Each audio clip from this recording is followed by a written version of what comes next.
Halo semuanya, selamat datang di El Kasus dengan aku Bielsa.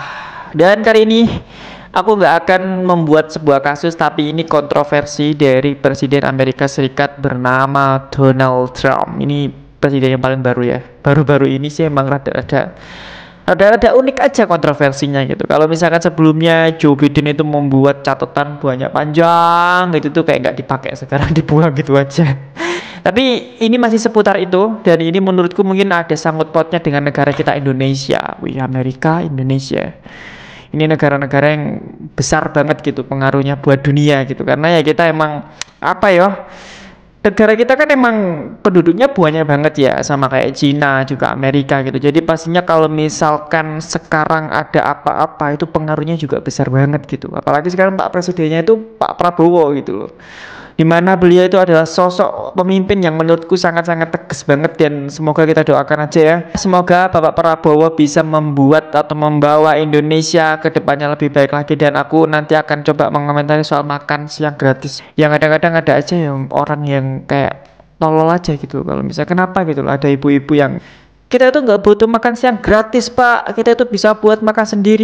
Ya itu kan buat awakmu sing duit duit ngono lho, buat orang-orang sih nggak punya gitu. Bahkan aku pun juga pernah merasakan nggak punya duit, terus kita lapar gitu kan ya, zaman-zaman SMP dulu itu kita bingung mau makan, kita makan di rumah gitu.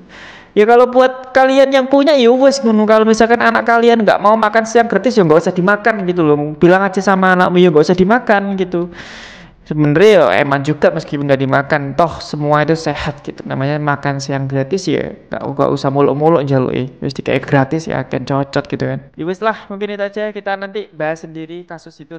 Dan mungkin aku nggak perlu basa-basi lagi ya, apa hubungan berita sekarang antara Amerika dan juga Indonesia dan juga Donald Trump. Dan berikut ini adalah kontroversinya.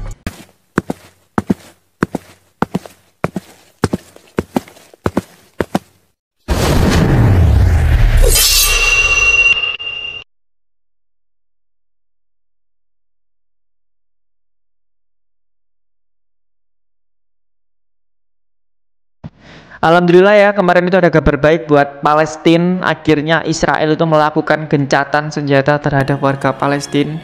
Kita sebagai salah satu negara yang paling menyerukan soal konflik ini ya sudah pasti sangat bersyukur dan bangga banget, senang banget kalau misalkan aku mendengarkan keputusan itu. Akhirnya kita bisa melihat betapa bahagianya mereka bisa kembali ke kotanya.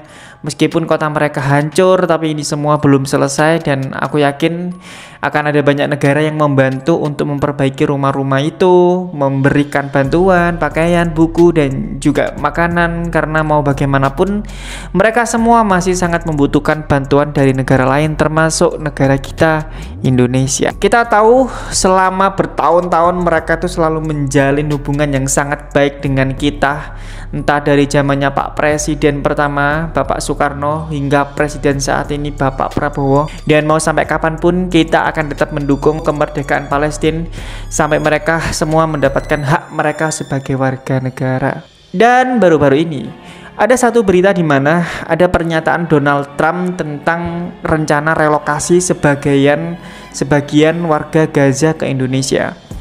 Ini tuh beritanya aku rangkum ya dari beberapa artikel berita, dan aku mencoba untuk menyampaikan poinnya biar kalian gak bosen dan kesel juga kalian pasti ngerungokno suaraku kan. Ini aku kutip dari CNBC Indonesia ya. Jadi awalnya rencana relokasi itu muncul ketika ada utusan Donald Trump untuk Timur Tengah. Namanya itu Steve Witkoff. Dia itu bekerja untuk mencapai stabilitas jangka panjang bagi Israel dan sekitar 2 juta warga Palestina yang terlantar. Dia itu menyampaikan 3 fase kesepakatan.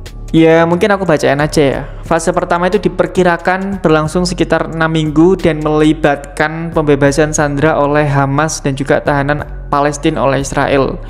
Fase kedua itu akan dinegosiasikan selama fase pertama dan diharapkan menghasilkan pembebasan tambahan sandera dan penarikan pasukan Israel dari Gaza. Dan fase terakhir adalah mengakhiri perang dan memulai pembangunan kembali Gaza. Nah, dari sini tuh banyak pertanyaan tentang bagaimana membangun Gaza dan di mana sekitar 2 juta warga Palestina dapat dipindahkan sementara. Dan itu juga masih menjadi perdebatan yang kontroversi karena secara nggak langsung kemungkinan tujuan ini tuh menjadi kontroversial di kalangan warga Palestina dan juga negara-negara lainnya. Karena ya banyak yang percaya gitu bahwa relokasi ini tuh nantinya akan menjadi langkah pertama dalam memaksa mereka itu meninggalkan tanah mereka oleh Israel. Terus kita mencoba lompat di artikel berbeda dikutip dari Detik News. Jadi salah satu hal yang disusun oleh pihak Trump itu menyebutkan mereka itu sedang berdiskusi untuk memindahkan 2 juta warga Palestina sementara waktu ke sejumlah negara. Dan salah satunya adalah Indonesia. Bahkan ya, berita ini tuh sudah cukup ramai banget dibahas di media lokal Israel. Salah satunya The Times of Israel. Mereka tuh menuliskan dengan judulnya juga, tim Trump mempertimbangkan relokasi beberapa warga selama pembangunan pasca perang. Dan di dalam berita itu mereka juga menyebutkan Indonesia adalah salah satu negara yang dipertimbangkan untuk menampung warga Gaza. Nah, dari ramainya berita ini akhirnya Kemenlu Republik Indonesia itu akhirnya memberikan respon. Kemenlu mengatakan bahwa pihaknya itu sama sekali belum menerima informasi apapun soal rencana relokasi itu. Dan menurutku juga ya, sebenarnya kalau misalkan memang ingin dipindahkan sementara warga Gaza, kenapa nggak ke negara yang deket-deket aja gitu ya? Soalnya kan kalau misalkan dilihat dari mata orang awam kayak aku ya, biaya untuk memindahkan dan lain-lain kan pasti nggak terlalu banyak gitu loh. Kalau misalkan dipindahkan ke Indonesia kan bukannya itu makin besar banget ya biayanya gitu kan. Atau kenapa nggak dipindahkan ke Amerika aja yang membuat rencana itu sendiri gitu kan? Ya itu sih ya, tapi sekali lagi ya, kita nggak bisa berasumsi juga ya. Kita sebagai masyarakat Indonesia hanya mengikuti aturan yang ada. Dan aku yakin persoalan relokasi ini kemungkinan sudah terdengar di telinga Bapak Prabowo. Dan apapun keputusannya nanti dari Bapak Presiden, kita ya harus menerima gitu. Ya kita tunggu aja ya soal update berita ini ke depannya seperti apa. Kita sebagai masyarakat Indonesia ya hanya bisa memberikan dukungan penuh kepada saudara kita Palestina. Apapun yang dilakukan ke depannya untuk kebaikan warga Gaza, kami masyarakat Indonesia itu pastinya sangat mendukung banget gitu. Tapi nggak afdol rasanya kalau misalkan aku nggak mendengarkan pendapat kalian. Dan gimana pendapat kalian soal rencana Donald Trump ini?